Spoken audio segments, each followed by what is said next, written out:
Previously I covered how to use logic gates, and the logic gates typically had 2 inputs and 1 output.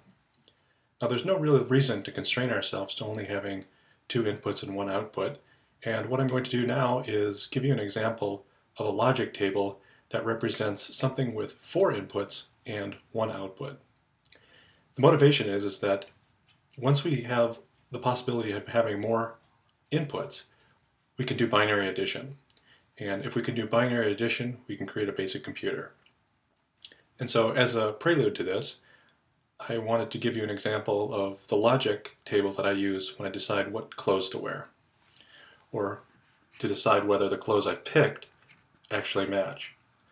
I've created a table here with 4 input columns: socks, pants, shirts, and shoes, and then 1 output column.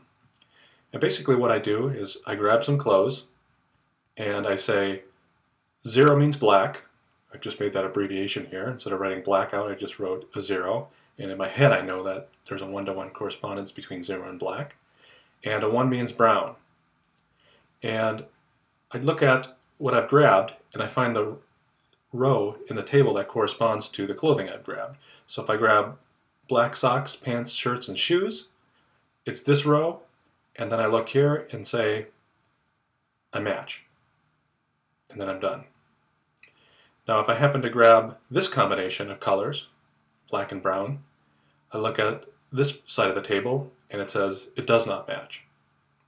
And I do this because, well, it's a little bit difficult for me to remember exactly what combinations match, and my color sense is not so keen that I can just look at a color and say, I know this matches. I built up this table based on a consultation with somebody who knew colors and knew what things just looked right, my wife.